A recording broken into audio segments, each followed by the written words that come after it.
न्याजी साहब, वैसे तो जो है वो बहुत सारे इश्यूज हैं आपके साथ डिस्कस करने के लिए, लेकिन मैं आपके साथ मुज़ाकरात से ही शुरुआत करूंगी क्योंकि अभी बड़ी इंटरेस्टिंग जो हैं वो खबरें आ रही हैं और कहा जा रहा है कि 190 मिलियन पाउंड केस के फैसले के फौरन बाद एक और अहम आला सतह पे मुलाकात हुई और इशारा जो है वो इसी तरफ है कि पीटीआई की क़यादत की इस्टेब्लिशमेंट के साथ एक और सेकंड जो है वो मुलाकात हुई है। और उससे अभी रिसेंटली ही रऊफ हसन साहब का मैं देख रही थी ट्विटर पे क्लिप कि उन्होंने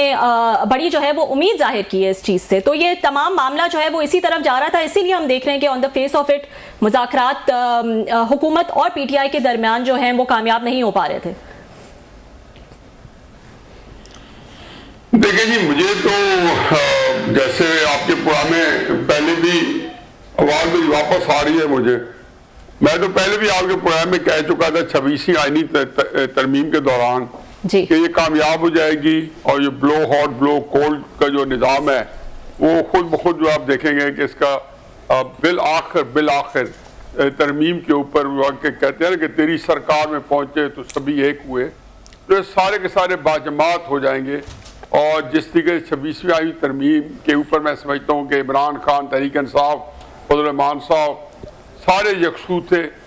मुस्लिम नून, हुकूमत, पीपल्स पार्टी, मेरा नहीं ख्याल कि कुछ फर्क था इन सारों में, एक दूसरे बढ़ चढ़ के उसके ऊपर इकट्ठे थे। बाकी रोल मुख्तलिफ होता है कि आप लोग वोट नहीं देंगे मिलाकर या हम नहीं देंगे, इससे जो है पूरा का पूरा निज़ाम जो है एम्बेरसमेंट ज़्यादा होगी, कामयाबी कम होगी। बैन ही जो इस वक्त मुज़ाकरात हैं इसके अंदर मुझे ये नहीं पता ये ऊंट किस कवर बैठेगा, लेकिन मैं ये जरूर जानता हूँ कि मुज़ाकरात बिल आखिर एक इनके अंदर कंसेंसस हो जाएगा। आया अगले 2 हफ्ते लगते हैं या 2 महीने लगते हैं या 1.5 महीने लगते हैं, 3 महीने लगते हैं, इसके अंदर सिर्फ ये होगा कि एस्टेब्लिशमेंट ने एक अपना चेक लिस्ट दे दी होगी कि भाई ये शराइत है, इसके ऊपर अगर इमरान खान को साहब को रिलीफ चाहिए तो इन्हीं पाबंदियों में ये इसी चेक लिस्ट के अंदर वो अपने लिए आज़ादी ढूंढ लें, और जिससे भी आज़ादी कहेंगे या उसका एक ये कह लें कि जी बनी गाला के अंदर या किसी और जगह पे उनको सेहत अफजा मकाम पे रख के और वहाँ पे उनको प्रोटेक्टिव कस्टडी में या जेल में रखा जाएगा और क्या कुछ उनके पास होगा। और अमलन इमरान खान साहब क्या क्या एग्री करेंगे, पॉसिबिलिटी ये है कि इतने पे इत्तेफाक हो जाए कि वो सियासत में बिल्कुल दखल नहीं देंगे और तरीके साहब को आज़ाद कर देंगे। उनको कुछ क्राइम भी नजर आते हैं कि जिस तरीके से उन्होंने केपी के अंदर अब एक रिलेटिवली एक ऐसे बंदे को जुनैद अकबर साहब को दे दिया है जो एस्टेब्लिशमेंट के असर सूख में उस तरीके से नहीं होगा जिस तरीके से अली अमीन गंडापुर साहब या उनके गौर अली खान साहब, इस तरह कॉम्प्रोमाइज है। हो सकता है बाद में किसी मौके पे हो सकता है, ये मेरी बिल्कुल एक तजियाती चीज है कि गौर अली खान को भी तब्दील करके इमरान खान साहब, तहरीक साहब को बिल्कुल अपने ऊपर आजाद छोड़ दें और उसमें अमल दखल छोड़ दें और खुद जो है उनको बनी गाला के अंदर वो अल्लाह मियां की याद ही करते रहें और सियासत से थोड़ी देर के लिए कनाकश हो जाए। ये इम्कान भी है कि तहरीक साहब को पीपल्स पार्टी के साथ मिला के और फिर एक नया सेटअप आ जाए ताकि तहरीक साहब को इक़्तिदार के अंदर भी लिया जाए और इक़्तिदार से बाहर भी रखा जाए। तो ये वो सारी मुमकिनात हैं जिसमें कुछ भी हो सकता है, लेकिन अमलन मुज़ाकरात कामयाब हो जाएंगे, खैर देर सवेर हो जाए। न्याजी साहब, आपने जिक्र किया ये केपी में जो तब्दीलियां की खान साहब ने,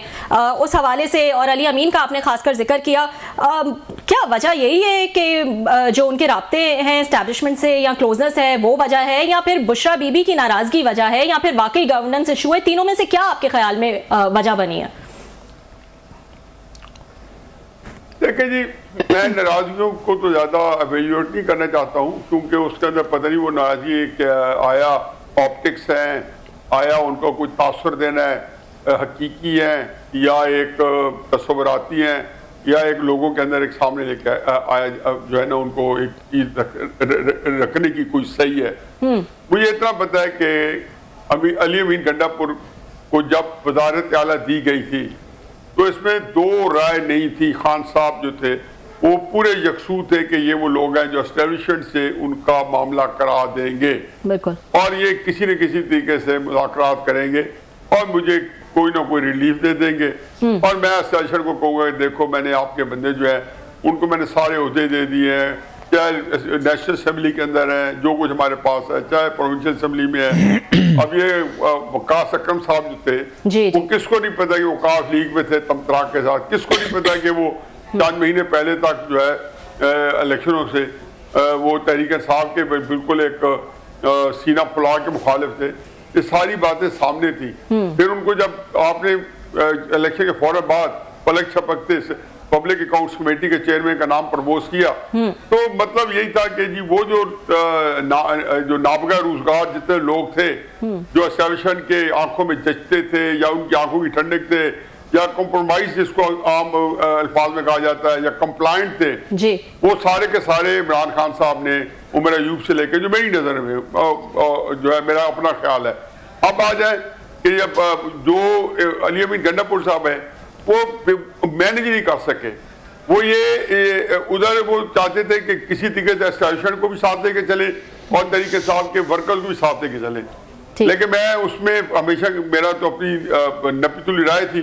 कि जितने आउटिंग हुई है तरीके साहब की स्टीम निकालने के लिए हुई है, तरीके साहब को हलकान करने के लिए हुई है, उनकी सियासत को जो मार्जिनलाइज करने के लिए हुई है, और हर उसके अंदर अली अमीन गंडापुर जो है वो एक्सपोज होगा और वो जो उसका वो मैनेज नहीं कर पाएगा। चुनाचे अब आखिरी दफा मैं 24 नवंबर की बात नहीं कर रहा हूँ, मैं 26 नवंबर की बात नहीं कर रहा हूँ, मैं इससे पहले जो आई है एक दो और 3 हफ्ते पहले जिसके अंदर अली अमीन गंडापुर साहब जो एक पूरा लगा हुआ है कि जी वो कई जिले फ्लांगते हुए पेशावर पहुंच गए थे, तो उसमें अली अमीन गंडापुर साहब ने खासी तरीके साहब के लिए एक एम्बेरसमेंट ली। आल्दो उसको उनके सोशल मीडिया ने आड़े तो लिया, लेकिन उस तरह नहीं लिया जिस तरीके से जो है एक सोशल मीडिया पिल पड़ता है या तरीके साहब के अंदर एक क्योटिक सिचुएशन हो जाती है, किसी तरीके से किसी तौर कोई खुफिया काम किया उनको उस तरह पट्टी पड़ गई। तो अली अमीन गंडापुर साहब जो थे,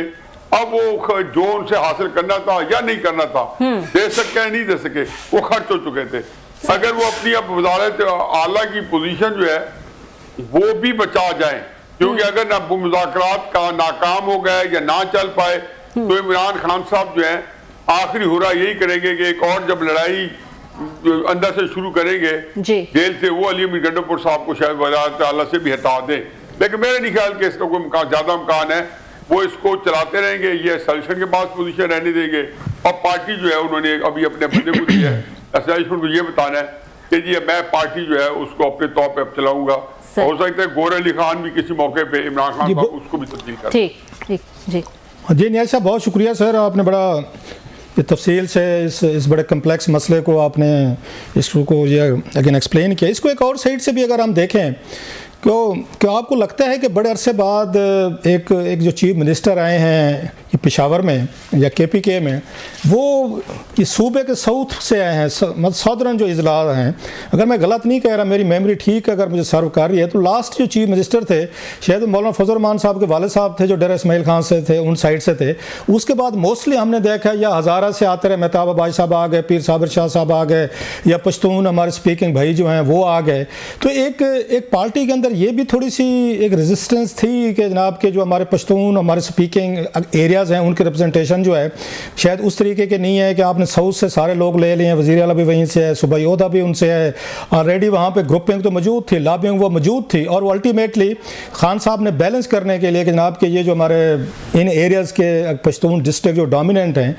तो ये थोड़े से नाराज़ थे, ज़्यादा हर्ट थे, तो आपने बैलेंस करना था इनको, और उनकी वजारत आला तो आप नहीं छीन रहे, मुझे नहीं लगता कि उनको करेंगे, लेकिन उनका सूबाई ओहदा ले लिया गया ताकि ये जो सारे मुखालफीन हैं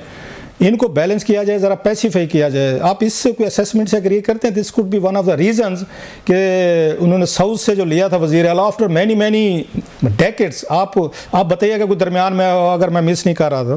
तो ये आपको लगती है कोई असेसमेंट सर, ये कोई थोड़ी सी लॉजिकल? मेरे ख्याल आपने बिल्कुल सही कहा कि उस तरीके से जो है मौलाना मुफ्ती महमूद साहब रहमतुल्लाह अलैह के बाद अली अमीन गंडापुर जो है वो आए हैं। उससे पहले वज़ीर आला जो है डाटा खान साहब जो थे वो वली खान के कज़न थे,